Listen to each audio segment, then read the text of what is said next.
Hey, it's a brand new day. Welcome to the Rundown with Ramon. My name is Ramon Ray, publisher of zoneofgenius.com and Bitdefender's small business ambassador. I'm glad you're here today.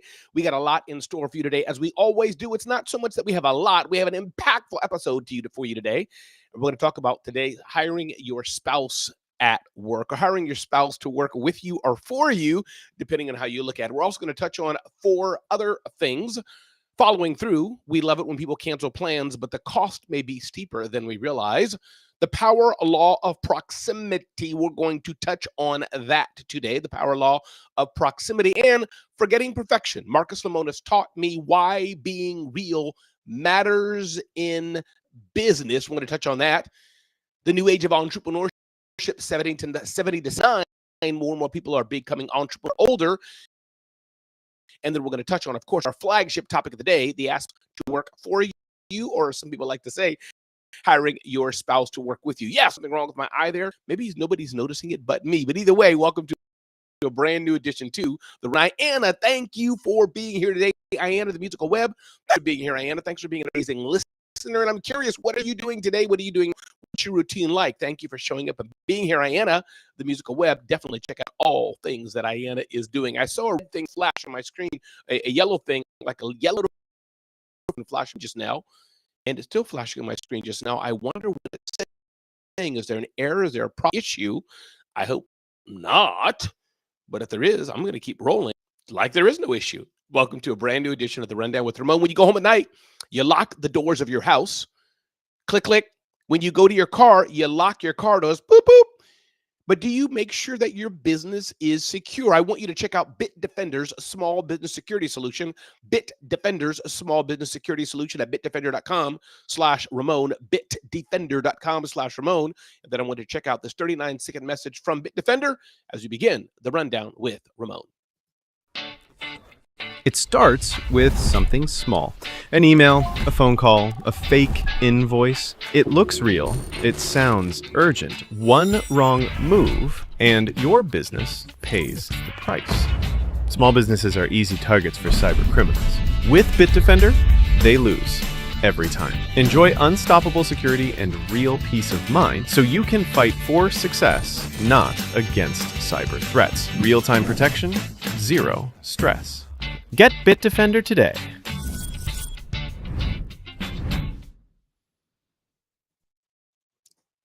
Welcome back. Diana, do me a favor. Email me. I'd love to connect with you more, know more what you're doing, how you're doing it, and feature you on the Rundown with Ramon or more. So email me at Diana, if you don't mind, Ramon@RamonRay.com. All right, let's move forward. Ding, ding, ding, ding, ding, ding, ding. Listen, New York Times wrote an interesting article called Following Through. We love it when people cancel plans, but the cost may be steeper than we realize. I can't remember when it started, but over the past several years, it's become a common comedic refrain among busy people of my acquaintance to declare how much they love it when someone cancels plans. What a gift, a last-minute reprieve. One moment you thought you're going to a movie and dinner after work, the next you have a totally unscheduled evening with which to do whatever you like. Get in your jammies early and watch TV. Order in the night's your playground, and on it goes in. The writer says, I used to cancel passively, letting the day grow late without confirming an evening's plans so that their certainty grew hazy. Then I or my friend would send that text saying, hey, are we on for tonight? And it wouldn't happen. Now, technology makes backing out frictionless, saying the New York Times article, but my friend pointed out how she bristles when someone cancels plans by saying, I'm freeing up your evening. They're lying. They're canceling plans, pretending that they're doing you a favor when actually they should just say they're canceling it. Maybe it's because winter's coming. Maybe it's the promise of more nights at home or whatever, but doing research for the story about loneliness. But I've been cherishing and looking forward to the plans I've made. I've been enjoying looking at the month's calendar and seeing a night at the theater with an old friend. So some people look forward to it and don't like to be stood up or don't like to be canceled. Brad Stolberg wrote a lovely guest essay for Times Opinion a couple of years ago about the importance of showing up, even if it's a drag. The importance of showing up, even in personal relationships with friends. And it says that we chafe at relationships that feel like obligations, but this researcher says sees obligations as a mutual contract of responsibility. So what am I trying to say here? What's the point here? What's the nugget we're getting into here? Even amongst friends. Now, business relationships, we don't cancel so much. Hey, Craig Caruso. But it seems like with friends, we have a feeling it's easier to cancel at the last minute. And I think that's no bueno. Now, if they're never really were your friend and you really didn't want to meet with them, then maybe you shouldn't have said, let's meet up in the first place. If they reached out to you and wanted to meet out with you because they're lonely or they think the relationship is deeper than it really is, well, that's something you got to deal with. But the message of the day today, let's not cancel plans on friends at the last minute. Let's not cancel plans the hour before the day of you're supposed to meet, or tell people, hey, I'm giving you your time back. Let's not meet up. That's not really cool. What I'm hearing in this article is let's be more honest. Ding, ding, ding, ding, ding, ding, ding. Next up, the power law of proximity. Getting this from Contrarian Thinking with Cody Sanchez. Love insight from Cody. And economists call this agglomeration, the phenomenon where productivity and innovation rise as people and ideas cluster together. This is interesting. A few dozen men crammed into a room in Philadelphia designed the operating manual for the most successful startup in history called the United States. Ooh, I like that. Didn't see that coming. In Detroit, engineers and suppliers and union leaders clustered around a single idea, mobility, and turned it into the foundation of the American middle class. Across the Midwest, steel, rail, and finance connected Chicago, Cleveland, and Pittsburgh into an industrial artery that powered the nation's growth for a century. Cody Sanchez says, down south, Houston became the beating heart of the energy age, a city where oil, engineering, and global markets converged. And she goes on and says, on the West Coast, storytellers in Hollywood built the world's culture engine, while engineers in Silicon Valley built its digital one. And back east Wall Street, just one street was proof that proximity alone could become an institution. That's the power law of proximity. Opportunity concentrates, and the people close enough to feel the heat are usually the ones who capture the upside. There is upside of showing up and being together in person in one place. Presence is its own asset class. Something technology replaces all this, that you can hack proximity through screens, but what they don't realize is that when screens flatten distance, they also flatten connection. Cody Sanchez goes on in her article, your network is your net worth and it's shrinking. Behavioral scientist Nicholas and Juliana once ran an experiment on train commuters. They asked passengers to predict whether they'd enjoy their commute more if they kept to themselves or talked to a stranger. I'll already tell you what it is. If you talk to a stranger, you'll enjoy it more. Nobody wants to be alone. We are not made to be alone. We're made to be together, to connect. There's something called the isolation tax. We build a world, Cody Sanchez writes, that defaults to isolation even when real connection makes us happier and probably more wealthy. Welcome to the anti-social century, Thompson says. We still have our closest friends and family. We still have our internet echo chambers. Find communities, find places to get together and meet with each other and connect and network and come together. Find places to make that happen. Whether it's your church, which is more for personal and for faith, but for business, it's important as well to connect, to be in community, to get together. And kudos to Cody Sanchez, November 2nd to 4th. She's having her cool event.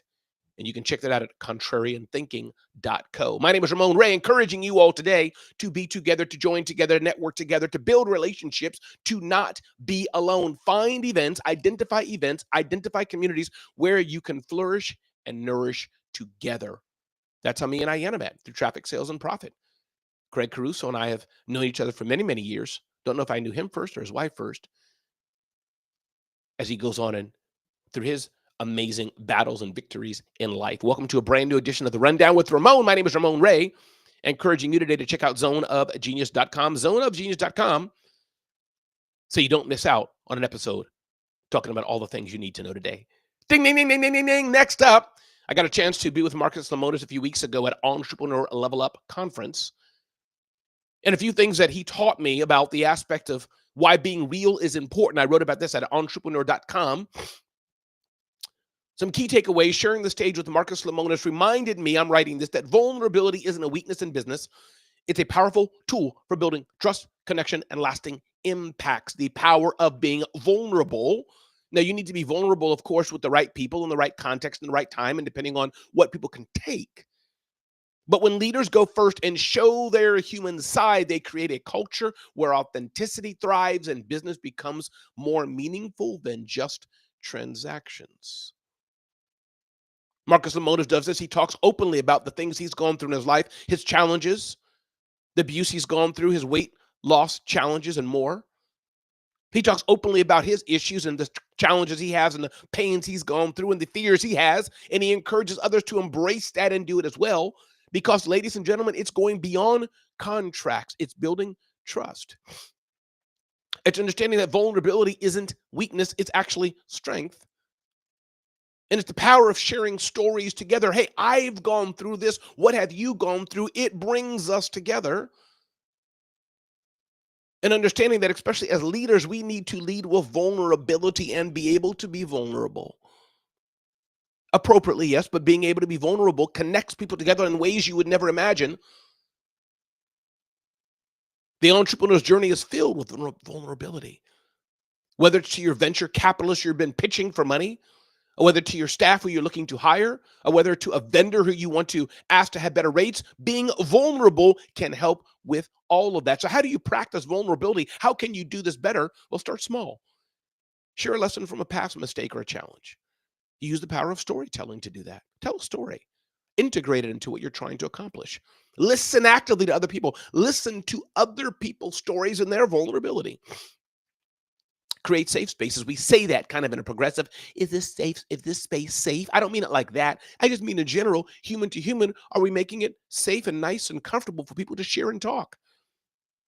Stay professional. Be authentic, but you don't have to overshare or lose the context of what you're trying to accomplish for the sake of your business. When you do this, ladies and gentlemen, what happens? Well, your team becomes stronger and more engaged. Partnerships deepen and endure, and customers connect on a personal level. Leaders grow personally and professionally. I encourage you, the next time you're with a group of people, don't hide. Don't sit in the back. See what you can do to make a difference in that room by you first being vulnerable. If you didn't know it, more and more entrepreneurs are becoming entrepreneurs in their older age. Septuagenarians starting new businesses leverage technology, experience, and decades worth of contacts. This is the power of being older when you're doing this. Technology makes it easier. It's not about speed anymore, but there's so much technology. You can hit one or two buttons to do 10 or 20 things.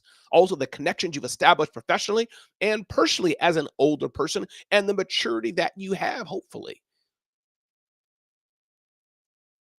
Babson College lead author of the Global Entrepreneurship Monitor United States report says people can sell products and services from their home and don't need a lot of startup money. Opportunity beacons, those with long careers often see the gaps in their field, says Babson's Kelly. They see a problem and can leverage their experience and connections to try to solve it. Late life startups often begin serendipitously, bringing people together who have, through experience, reached similar conclusions. It's never too old to begin a business, ladies and gentlemen. It's never too old. The right time to start a business is today. My name is Ramon Ray. Welcome to the Rundown with Ramon. Check out bitdefender.com. If you're enjoying this episode, do me a favor. At least just go to the website, bitdefender.com/Ramon, and make sure your small business and or your big business is secure. bitdefender.com/Ramon. Check it out. I challenge you, our last story of the day. Can you start a business with your spouse? My friend Craig Caruso says, I've hired Liz Caruso and Liz has hired me while dating, and we've been married. Didn't work out. Lauren says, you don't want to know the issues and problems it has. Ayanna did chime in. I didn't hire my boyfriend, but I allowed him direct edit one of my content videos. He did it better than me. Portia says she's literally considering that now, thinking of hiring my husband as my admin, but he hasn't been involved in business for a few years, so we'll see how that works out. Daniel says, I hired my girlfriend. She got promoted to my wife. Rachel says, I will never do it again. I'm working for my wife's business, says Ron, but she's never going to put me down as an employee. It'd be hard for us to be employees of each other. Meredith says, I don't understand what matters. Well, I think it does matter. Guys and girls are different. Wives and husbands are different. Men and women are different. How we work together, how we don't work together. So I think knowing that gender is important. Dr. Will Moreland said, I hired my wife. It was rough in the beginning. Like this, learning specific roles, reached out to other couples that successfully work together, and it's going on 3 years now.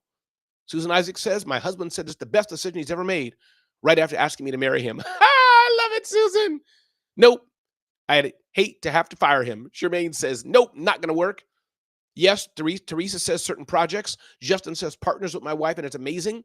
Establishing who's responsible. I'm hearing this theme. If you establish who's responsible for what and you let that happen, and possibly, I guess you have to have a good marriage too.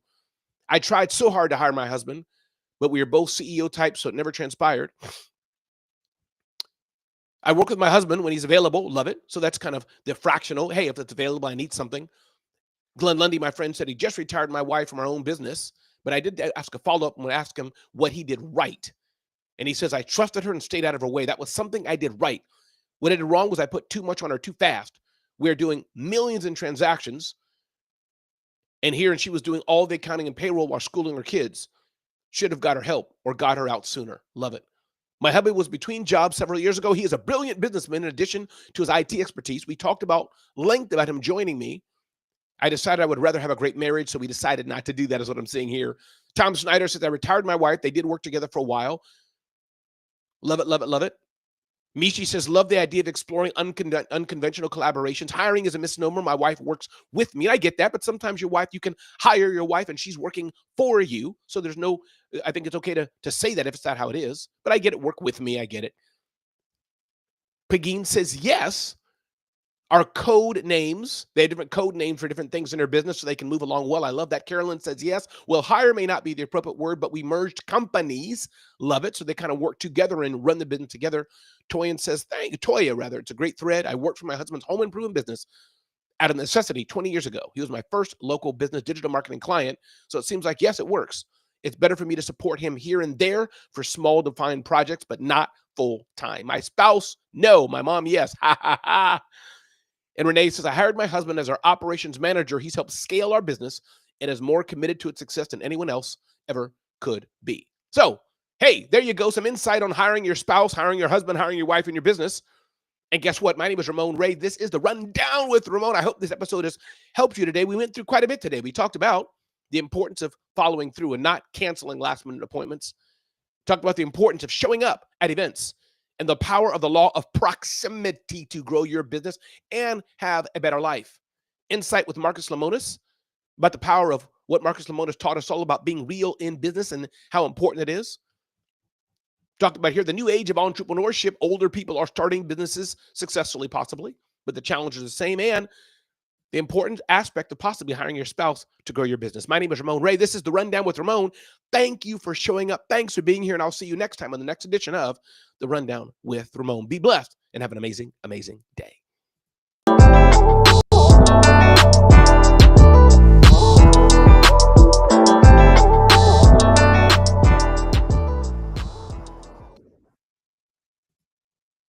I will see you next time. Oh, wait a minute.